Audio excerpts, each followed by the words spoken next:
तो बेटा elimination reaction होती क्या है? एलिमिनेशन रिएक्शन ऑर्गेनिक केमिस्ट्री की वो रिएक्शन होती है जिसमें सैचुरेटेड कंपाउंड अनसैचुरेटेड कंपाउंड में कन्वर्ट होता है। मतलब सैचुरेटेड कंपाउंड क्या होता है बेटा? जिस कंपाउंड में सिंगल बॉन्ड प्रेजेंट होता है और वो कन्वर्ट हो जाता है अनसैचुरेटेड। मतलब अनसैचुरेटेड कंपाउंड वो कंपाउंड होते हैं जिसमें double bond triple bond present होता है। मतलब हमारा इस एलिमिनेशन रिएक्शन के अंदर जो भी सैचुरेटेड कंपाउंड रहेंगे, single bond containing compound, alkenes वगैरह रहेंगे जिसमें सिंगल बॉन्ड रहते हैं बेटा, उसमें उसको जब हम अल्कोहलिक KOH या कंसंट्रेट H2SO4 की प्रेजेंस में रिएक्शन कराएंगे तो उसमें एलिमिनेशन रिएक्शन होती है। और एलिमिनेशन का जनरल मीनिंग होता है बेटा एलिमिनेट हो जाना, किसी ग्रुप का बाहर निकल जाना, उसी को बोलते हैं हम लोग एलिमिनेशन रिएक्शन। तो इसका मतलब किसी भी कंपाउंड, किसी भी सैचुरेटेड कंपाउंड से ग्रुप के निकलने के कारण वहां पर डबल बॉन्ड या ट्रिपल बॉन्ड आ जाता है बेटा, उसी रिएक्शन को हम लोग एलिमिनेशन रिएक्शन बोलेंगे। तो इसका मैकेनिज्म क्या होता है बेटा, उसको जरा जान लेते हैं हम लोग। और ध्यान रखना, इस बात को ध्यान रखना बेटा कि सैचुरेट कंपाउंड अनसैचुरेट कंपाउंड में तभी कन्वर्ट होगा जब अल्कोहलिक KOH या कंसंट्रेट H2SO4 की प्रेजेंस में वो रिएक्शन हो रही है। तो बेटा इसकी वजह से सिंगल बॉन्ड, डबल बॉन्ड या ट्रिपल बॉन्ड में किस तरह से कन्वर्ट हो जाएगा, उसी को हम लोग पढ़ने जा रहे हैं, उसी को आज हम सीखने जा रहे हैं। तो बेटा यहां पर सैचुरेट कंपाउंड है, मान लिया सैचुरेट कंपाउंड है, सिंगल बॉन्ड C है बेटा, इसको मैंने एक एग्जांपल की फॉर्म में ले रहा हूं। यहां पर H लगा हुआ है, यहां पर इस कार्बन से कोई ग्रुप लगा हुआ है और इसको हम लोग अल्कोहलिक KOH की प्रेजेंस में रिएक्शन करा रहे हैं बेटा। तो इस एरो के ऊपर जब भी आपको अल्कोहलिक या कंसंट्रेट का कोई कंपाउंड दिखे तो समझ लेना बेटा वहां पर एलिमिनेशन रिएक्शन हो रही है, वहां पर एलिमिनेशन रिएक्शन हो रही है। तो अल्कोहलिक KOH की प्रेजेंस में रिएक्शन शुरू होगी बेटा, और रिएक्शन होगा तो इसमें एलिमिनेशन होगी। और एलिमिनेशन का सिंपल मीनिंग होता है बेटा एलिमिनेट हो जाना। अरे भाई ग्रुप जो लगे हुए हैं इस कंपाउंड पे एलिमिनेट होते हैं, और ग्रुप एलिमिनेट होने के लिए बॉन्ड ब्रेक होता है। क्या होता है बेटा? बॉन्ड ब्रेक होता है। और बॉन्ड ब्रेक हमेशा मोस्ट इलेक्ट्रोनेगेटिव एलिमेंट की तरफ होता है, मोस्ट इलेक्ट्रोनेगेटिव एलिमेंट की तरफ बॉन्ड ब्रेक होता है। तो देखिएगा ये X ग्रुप है, ये कार्बन है, X की इलेक्ट्रोनेगेटिविटी ज्यादा होती है बेटा, तो इसका बॉन्ड भी ब्रेक होता है X की तरफ। तो यहां पर माइनस साइन, कार्बन पर प्लस साइन आता है। और एक बात जान लो बेटा, जब भी एलिमिनेशन रिएक्शन हो रही है, जिस कार्बन से ग्रुप निकल रहा है बेटा उसके जस्ट एडजेसेंट कार्बन को, एडजेसेंट कार्बन पर जो लोग H है उसको भी साथ में निकालना पड़ेगा, उसको भी साथ में निकालना पड़ेगा, तभी एलिमिनेशन रिएक्शन होगी। मतलब ये है बेटा, मतलब ये होगा कि कोई भी कार्बन है जिस पर ग्रुप लगा हुआ है, ग्रुप के जस्ट एडजेसेंट कार्बन को अल्फा कार्बन बोलते हैं, और अल्फा से अगला वाला कार्बन बीटा कार्बन होता है बेटा, बीटा से अगला वाला कार्बन गामा कार्बन होता है, और गामा से अगला वाला कार्बन बेटा डेल कार्बन होता है। तो जनरली सुनिएगा बेटा कि जिस कार्बन से ग्रुप लगा हुआ है, उस कार्बन को जिससे ग्रुप लगा है बेटा उसको हम क्या बोलते हैं? अल्फा कार्बन बोलेंगे, क्योंकि ग्रुप के जस्ट एडजेसेंट में जो कार्बन लगा है बेटा उसको हम लोग क्या बोलते हैं? अल्फा कार्बन बोलते हैं।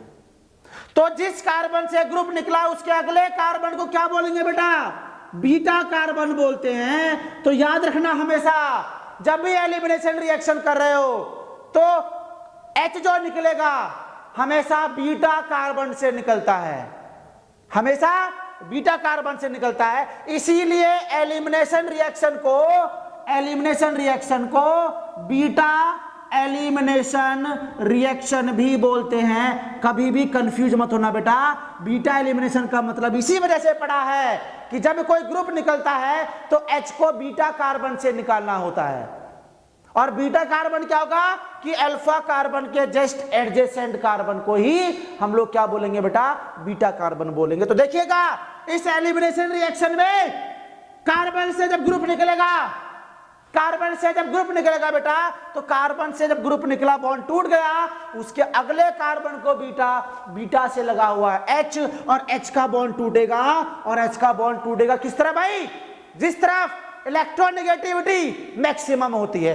तो कार्बन और H में कार्बन की इलेक्ट्रोनेगेटिविटी मैक्सिमम होगी, तो बेटा बॉन्ड टूटेगा इधर, ये माइनस हो गया, ये प्लस हो गया। तो देखिएगा अब ये ग्रुप के बॉन्ड टूट गए, H माइनस H प्लस क्या बन गया बेटा, HX।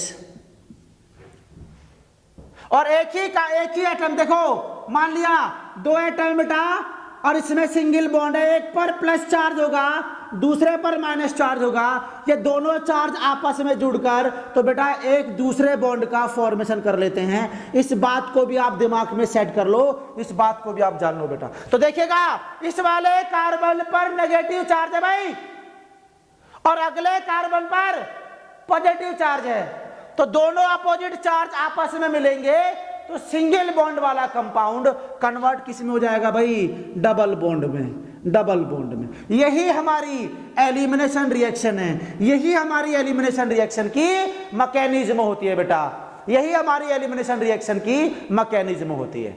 ये बात दिमाग में सेट कर लीजिए। तो जब भी एलिमिनेशन रिएक्शन होगा, और कब होगा वो, जब रिएक्शन अल्कोहलिक KOH और कंसंट्रेट H2SO4 की प्रेजेंस में होगा, अल्कोहलिक KOH और कंसंट्रेट H2SO4 की प्रेजेंस में होगा। तो बेटा यहां पर इस टाइप से रिएक्शन होगा कि ग्रुप निकलता है, और ग्रुप का बॉन्ड हमेशा ज्यादा इलेक्ट्रोनेगेटिव की तरह बॉन्ड टूटेगा, तो यहां पर X पर माइनस, कार्बन पर प्लस, और जहां जिस कार्बन से ग्रुप निकलता है बेटा, उसके अगले कार्बन से, मतलब बीटा कार्बन से क्या निकलेगा, क्या निकलेगा बेटा, हाइड्रोजन निकलेगा। और हाइड्रोजन निकलेगा तो इस कार्बन पर नेगेटिव, बीच में सिंगल बॉन्ड, अगले पर पॉजिटिव, दोनों नेगेटिव पॉजिटिव चार्ज जुड़कर एक दूसरे बॉन्ड का फॉर्मेशन है। मतलब ये वाला कंपाउंड कैसा था बेटा, सैचुरेटेड, बन क्या गया, अनसैचुरेटेड, अनसैचुरेटेड, अनसैचुरेटेड। तो सैचुरेटेड से अनसैचुरेटेड कंपाउंड बन गया। इसी को हम लोग क्या बोलेंगे भाई, एलिमिनेशन रिएक्शन बोलेंगे। इसी को हम लोग क्या बोलेंगे बेटा, एलिमिनेशन रिएक्शन बोलेंगे। तो ये बात आपको ध्यान रखना है, राइट। जैसे जैसे देखो बेटा, हमने एक रिएक्शन लिखा, देखिएगा CH3 CH2 CH2 Br, इसको रिएक्शन कराया अल्कोहलिक KOH की प्रेजेंस में। अब मतलब ये हुआ बेटा, अल्कोहलिक KOH लिखा हुआ है, तो कौन सी रिएक्शन है ये, एलिमिनेशन रिएक्शन। तो देखिएगा बेटा, एलिमिनेशन रिएक्शन में हमें ग्रुप को रिमूव करना होता है, तो ग्रुप को रिमूव किया, किस तरह बॉन्ड टूटेगा भाई, ब्रोमीन की तरफ, माइनस और ये प्लस। अब जिस कार्बन से Br निकला है, जिस कार्बन से Br निकला है, उस कार्बन को बोलते हैं अल्फा कार्बन, और अल्फा से अगला कार्बन क्या होगा भाई, बीटा कार्बन, और बीटा से क्या निकालना पड़ेगा हमें, बीटा हाइड्रोजन। अभी इस बीटा कार्बन और बीटा हाइड्रोजन का बॉन्ड टूटेगा किस तरफ, ज्यादा इलेक्ट्रोनेगेटिव की तरफ, कार्बन की इलेक्ट्रोनेगेटिविटी हाइड्रोजन से ज्यादा होगी, तो बॉन्ड टूटेगा बेटा, यहां पर माइनस प्लस हो गया, सिंगल बॉन्ड बीच में था, Br माइनस H प्लस क्या बन गया भाई, HBr। और उसको, इस वाले कंपाउंड को शुरुआत से लिखो, CH3 single bond CH, single bond के ऊपर एक तरफ माइनस एक तरफ प्लस, तो डबल बॉन्ड आ गया CH2 प्लस। देखो ये रहा, एल्कीन का फॉर्मेशन हो गया बेटा। इसी टाइप की रिएक्शन को हम लोग एलिमिनेशन बोलते हैं। जब भी आपको एलिमिनेशन रिएक्शन करनी हो बेटा, तो पहचानना पड़ेगा, एरो के ऊपर अल्कोहलिक KOH या कंसंट्रेट H2SO4 लगा है, तो समझ जाइए वो रिएक्शन क्या होगी बेटा, एलिमिनेशन रिएक्शन होगी। और एलिमिनेशन रिएक्शन का मतलब होगा कि ग्रुप जिस कार्बन से निकलता है, उसके अगले कार्बन पर अल्फा या बीटा हाइड्रोजन को हमें निकालना है, जिससे कि डबल बॉन्ड डेवलप हो जाएगा, सैचुरेट कंपाउंड अनसैचुरेट कंपाउंड में कन्वर्ट हो जाता है। इसी रिएक्शन को हम लोग क्या बोलते हैं बेटा, एलिमिनेशन रिएक्शन बोलते हैं।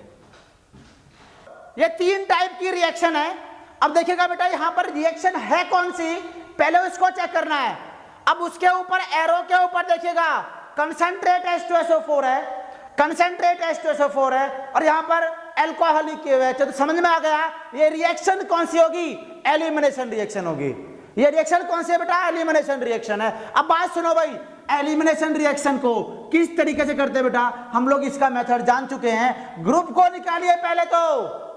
अब ग्रुप कौन सा लगा बेटा, ये Br, कार्बन और Br का बॉन्ड टूटा, Br की इलेक्ट्रोनेगेटिविटी ज्यादा होगी, ऊपर क्या होगा बेटा, पॉजिटिव चार्ज होगा। अब जिस कार्बन से ग्रुप निकला है उसको क्या बोलेंगे भाई, अल्फा कार्बन बोलते हैं। हमें हाइड्रोजन भी निकालना है, लेकिन किससे, बीटा कार्बन से। अल्फा कार्बन के जस्ट एडजेसेंट कार्बन को बीटा कार्बन बोलते हैं भाई। अब इसके जस्ट ये वाला कार्बन भी क्या है बेटा, बीटा। ये वाला कार्बन क्या है, बीटा कार्बन है। और ये वाला राइट साइड वाला कार्बन भी, ये भी क्या बेटा, बीटा कार्बन है। लेकिन प्रॉब्लम ये है कि बीटा कार्बन तो है लेफ्ट साइड में, लेकिन उसके पास में बीटा हाइड्रोजन नहीं है। इसीलिए इस कार्बन जो अल्फा कार्बन है उससे अगला जो राइट साइड में बीटा कार्बन है, इस पर 3 अल्फा हाइड्रोजन लगे हुए हैं। तो इसका मतलब इसमें बीटा कार्बन होते हुए भी इसका अल्फा बीटा कार्बन का हाइड्रोजन नहीं निकाल पाओगे। तो किसका निकाल पाओगे, ये वाला। इसका हमने 2H बना दिया, एक H को लिख दिया नीचे, बॉन्ड तोड़ दिया ज्यादा इलेक्ट्रोनेगेटिव की तरफ, कार्बन पर नेगेटिव, H पर पॉजिटिव आ गया। तो H minus H plus Br minus क्या बन गया बेटा, HBr। शुरुआत से लिखो मॉलिक्यूल को, CH3 C, ऊपर लिखा CH3, नीचे CH3 CH। अरे सिंगल बॉन्ड के ऊपर एक माइनस H प्लस है बेटा, डबल बॉन्ड क्या आ जाएगा, CH2 आ जाएगा। देखो हो गया एलिमिनेशन, सैचुरेट से अनसैचुरेट बन गया, सैचुरेट से अनसैचुरेट बन गया बेटा, एलिमिनेशन रिएक्शन हो गई। अब मेरी बात को ध्यान सुनना बेटा, ये आगे वाली रिएक्शन बहुत इंपॉर्टेंट है। यहां पर भी कंसंट्रेट H2SO4 लगा हुआ है। अब कंसंट्रेट H2SO4 लगा हुआ है तो इसमें भी Br का बॉन्ड टूटेगा, Br का बॉन्ड ज्यादा इलेक्ट्रोनेगेटिव की तरफ टूटेगा बेटा, यहां पर माइनस और यहां पर प्लस। अब देखिएगा बेटा, जिस कार्बन से Br लगा है उसको क्या बोलेंगे, अल्फा। हमें हाइड्रोजन और निकालना है, लेकिन बीटा कार्बन से। अब बीटा कार्बन, इसके जस्ट लेफ्ट साइड में कार्बन ये वाला, ये नहीं ये वाला कार्बन, और इसके लेफ्ट राइट साइड में वाला कार्बन भी बीटा कार्बन है बेटा, और दोनों के पास बीटा हाइड्रोजन प्रेजेंट है। ऊपर वाले में इस वाले के पास नहीं था, तो बीटा हाइड्रोजन मैंने इससे निकाला केवल। लेकिन किसी भी रिएक्शन में अल्फा कार्बन के सराउंडिंग में बीटा कार्बन लगे हुए हैं और उनके पास बीटा हाइड्रोजन है, तो बेटा हमें वहां पर क्या करना है, चेक करिएगा कि इस वाले राइट लेफ्ट साइड में कार्बन बीटा है ये वाला, इस पर एक H लगा हुआ है। यहां से भी बीटा हाइड्रोजन निकल सकता है, और इसके राइट साइड वाले कार्बन पर भी बीटा कार्बन लगा हुआ है, इधर से भी H निकल सकता है। तो 2 टाइप की एल्कीन बनेंगी, इसमें 2 टाइप की एल्कीन बनेंगी। मतलब किसी भी एलिमिनेशन रिएक्शन में जब बीटा हाइड्रोजन सराउंडिंग में लगे हो ज्यादा, तो हर एक किसी से अल्फा निकाल सकते हो, और बारी बारी से आप लोग एल्कीन उतनी ही बनाओगे। देखो भाई, पहला केस, पहला मैं H यहां से निकाल के दिखाऊंगा, दूसरा केस बीटा ये वाला भी है, इससे भी H निकाल के दिखाऊंगा। तो प्लस चार्ज इस अल्फा पर ऑलरेडी लगा हुआ है। जब H यहां से निकलेगा, जब H यहां से निकलेगा, बॉन्ड वही टूटेगा बेटा, माइनस प्लस होगा। तो इस बार डबल बॉन्ड इस वाले कार्बन के बीच में आएगा। शुरुआत से लिखो, पहला एल्कीन CH3C, नीचे आएगा CH3, डबल बॉन्ड बन गया, CH हो गया बेटा नीचे क्या आएगा आगे, CH3, पहला एल्कीन बन गया फर्स्ट। अब दूसरे केस में इस वाले कार्बन से भी बीटा हाइड्रोजन निकल सकता है बेटा, क्योंकि ये भी बीटा हाइड्रोजन है। तो इस बार इसको नहीं, इसको निकालना है, तो प्लस में दूसरा एल्कीन लिखोगे, यहां पर 2 बना दो, H लगा दो नीचे बेटा, तो ये वाला बॉन्ड टूटेगा। तो इस बार डबल बॉन्ड यहां पर आएगा, वहां तक शुरुआत से लिखो भाई, CH3 C, नीचे CH3 आएगा बेटा, ये CH ऑलरेडी यहां पर, इसको तोड़ के नहीं दिखाना क्योंकि सेकंड केस दिखा रहा हूं मैं आपको। Single bond CH, double bond CH2, ये सेकंड एल्कीन बन गया, प्लस HBr आप लिख सकते हो बेटा, दो एल्कीन बन गए। अरे जितने ज्यादा अल्फा बीटा कार्बन होंगे बेटा उतने ही एल्कीन बनते हैं, ये बात दिमाग में सेट कर लो आप। जितने किसी भी मॉलिक्यूल में जितने ज्यादा बीटा है कार्बन होंगे उतने ही एल्कीन का फॉर्मेशन होगा। जैसे नीचे वाला देखो, अब यहां देखो, यहां पर भी alcoholic OH, elimination reaction, bond तोड़ दिया, Br- कार्बन प्लस हो गया, अल्फा कार्बन आ गया ये वाला। अब इससे सराउंडिंग में कितने बीटा कार्बन लगे हुए हैं भाई? एक तो ये रहा, दूसरा ये रहा बेटा, और तीसरा ये रहा, ये वाला, ये वाला और ये वाला। तो इसका मतलब कितनी एल्कीन बनेंगी इसमें? 3 टाइप की एल्कीन बनेंगी, और बारी बारी से आप ऐसे निकाल दो तो अपने आप एल्कीन का फॉर्मेशन हो जाएगा बेटा, अपने आप एल्कीन का फॉर्मेशन हो जाएगा। तो इसका मतलब शुरुआत से लिखो, बॉन्ड तोड़ने की जरूरत नहीं है आपको। अब सीख जाइए कि जितने बीटा कार्बन उतने ही एल्कीन का फॉर्मेशन। फर्स्ट केस में इस H को निकालूंगा, डबल बॉन्ड यहां पर आ जाएगा। सेकंड केस में H यहां से निकालूंगा, डबल बॉन्ड यहां पर आ जाएगा। थर्ड केस में H यहां से निकालूंगा, डबल बॉन्ड यहां पर आ जाएगा।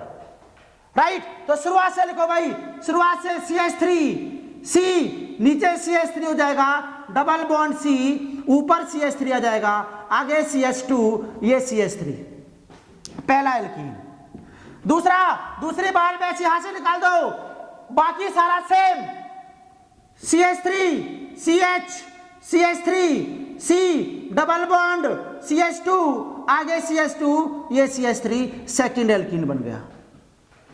और थर्ड केस में ये वाला कार्बन से H निकलेगा तो डबल बॉन्ड यहां पर आएगा, बाकी सारा सेम रहेगा। तो थर्ड केस में लिख दो CH3, शुरुआत से CH, CH3 C, ऊपर CH3, double bond CH, CH3, ये थर्ड केस में हो गया। ये 3 टाइप की एल्कीन। एलिमिनेशन में सबसे बेहतरीन टॉपिक बेटा यही है जिसमें हम एल्कीन को निकालना सीख रहे। और आप सुनिएगा, यहां पर जब भी एलिमिनेशन रिएक्शन में एक से ज्यादा एल्कीन बन रही है प्रोडक्ट में एलिमिनेशन रिएक्शन के थ्रू एक से ज्यादा एल्कीन बन रही है तो बेटा उसकी स्टेबिलिटी निकाली जाती है। और उन एल्कीन की स्टेबिलिटी निकालने के लिए यहां पर इस वाली रिएक्शन में 2 एल्कीन बन रहे थे, इस वाली रिएक्शन में 3 एल्कीन बन रहे हैं। अब इन तीनों एल्कीन में या दोनों एल्कीन में कौन सी स्टेबल एल्कीन रहेगी, उसको निकालने के लिए हम एक रूल का यूज करेंगे, सेट-जेफ रूल। मतलब किसी भी एलिमिनेशन रिएक्शन में जब एल्कीन एक से ज्यादा बने, इसमें तो एक ही एल्कीन बन रही थी तो यही स्टेबल था, लेकिन जब एल्कीन 2 या 3 बने या 4 बने तो बेटा समझ जाओ वहां पर क्या निकालना होता है, स्टेबिलिटी ऑर्डर निकालना होता है। और एल्कीन का स्टेबिलिटी ऑर्डर सेट-जेफ रूल के थ्रू निकाला जाता है। तो अभी हम पढ़ने जा रहे हैं सेट-जेफ रूल। सेट-जेफ रूल हमेशा एल्कीन की स्टेबिलिटी को डिटरमाइन करने के लिए यूज किया जाता है बेटा। जैसे मैंने अभी थोड़ी देर पहले बताया कि जिस एलिमिनेशन रिएक्शन में एक से ज्यादा एल्कीन बन जाए तो उनकी स्टेबिलिटी को डिफाइन किया जाता है, उनकी स्टेबिलिटी को बताया जाता है बेटा। तो उसकी स्टेबिलिटी को बताने के लिए हम लोग क्या यूज करेंगे, सेट-जेफ रूल। और सेट-जेफ रूल कुछ नहीं है बेटा, बड़ी सिंपल सी कॉन्सेप्ट है कि एल्कीन की स्टेबिलिटी किस पर डिपेंड करती है, नंबर ऑफ अल्फा हाइड्रोजन पर, नंबर ऑफ अल्फा हाइड्रोजन पर। मतलब जिसमें जितने ज्यादा अल्फा हाइड्रोजन रहेंगे वो एल्कीन उतना ही स्टेबल रहेगा। चेक कर सकते हैं आप लोग, जैसे मैंने कुछ कंपाउंड लिखा बेटा, CH3 CH, double bond CH CH3 पहला एल्कीन है। दूसरा ले लिया बेटा मैंने CH3 C, CH3 double bond CH और ये CH3। तीसरा एल्कीन ले लिया हमने, तीसरा एल्कीन ले लिया CH3 C, CH3 double bond C, और आगे भी बेटा मैंने CH3 और ये CH3 लिख दिया। ये 3 टाइप का एल्कीन है भाई। इन तीनों एल्कीन में सेट-जेफ रूल के अकॉर्डिंग कौन सा स्टेबल रहेगा वो कैलकुलेट करेंगे हम लोग। कैसे, देखिएगा बेटा, भाई मैंने क्या बोला था बेटा, कार्बन कार्बन कार्बन से कोई ग्रुप लगा हो तो ग्रुप से अगला वाला कार्बन अल्फा कार्बन बोला जाता है बेटा। ग्रुप से just adjacent carbon alpha carbon कहलाता है। अरे भाई डबल बॉन्ड और triple bond also behave as a group. Double bond triple bond भी अरे ग्रुप की तरह बिहेव करेंगे बेटा, डबल बॉन्ड ट्रिपल बॉन्ड भी ग्रुप की तरह बिहेव करते हैं। तो बस आप लोग जान लीजिए, या इसका हम ये बोल सकते हैं कि मोर सब्स्टिट्यूएंट ग्रुप जब लगे होते हैं डबल बॉन्ड से तो वो स्टेबल होता है। लेकिन इसको सिंपलाइज करने के लिए हम लोग जान रहे हैं डबल बॉन्ड को हमने चल दिया सर्किल, ये हो गया हमारा ग्रुप। अरे ग्रुप से अगले वाला कार्बन क्या बेटा, अल्फा कार्बन, इससे भी एडजेसेंट ये वाला कार्बन भी आ रहा है इस गोले के ग्रुप के, ये भी अल्फा कार्बन। इस वाले अल्फा कार्बन से कितने अल्फा हाइड्रोजन, 3, ये भी अल्फा कार्बन है, इससे भी 3 हो गए, तो टोटल 6 अल्फा हाइड्रोजन हो गए भाई। अब इसके पास आइए बेटा, डबल बॉन्ड के दोनों कार्बन को सर्किल कर लिया करो, डबल बॉन्ड के दोनों कार्बन को सर्किल कर लिया करो और वो ग्रुप हो जाता है बेटा। ग्रुप से जस्ट एडजेसेंट अल्फा, ग्रुप से जस्ट एडजेसेंट ये भी अल्फा, ग्रुप से जस्ट एडजेसेंट ये भी अल्फा। सही है? तो इसका मतलब कितने अल्फा हाइड्रोजन, 3, 6, 9 अल्फा हाइड्रोजन हो गए। अगर मैं यहां पर एक और लिखता हूं CH2 और CH3 कर दिया, चलो अब सुनिए भाई, अब यहां पर डबल बॉन्ड के दोनों कार्बन कर लिए अंडरलाइन, तो ग्रुप हो गया, ग्रुप से जस्ट एडजेसेंट अल्फा, ग्रुप से जस्ट एडजेसेंट अल्फा, ग्रुप से ये भी एडजेसेंट है बेटा अल्फा, ग्रुप से ये वाला है ना कि ये वाला नहीं है, ये वाला एडजेसेंट में आ रहा बेटा, ये वाला एडजेसेंट आ रहा है, तो ये अल्फा हो गया। तो बोलो कितने अल्फा टोटल हाइड्रोजन हो गए, 3, 6, 9, 10, 11, तो 11 अल्फा हाइड्रोजन हो गया बेटा। तो अगर मैं तीनों एल्कीन में अगर स्टेबिलिटी बताओ बेटा, सबसे स्टेबल एल्कीन कौन सी हो गई, ये वाली हो गई, ये वाली हो गई, तो इसका ऑर्डर क्या हो गया बेटा, थर्ड मोस्ट स्टेबल हो गया सेकंड से, और सेकंड मोस्ट स्टेबल हो गया फर्स्ट से। यही हमारा बेटा सेट-जेफ रूल है। तो हमने जो पिछले रिएक्शन कराई थी उसमें आप अपने आप स्टेबिलिटी ऑर्डर लगा दीजिएगा, यही हमारा सेट-जेफ रूल है जिसको मैंने अल्फा हाइड्रोजन से डिफाइन किया है।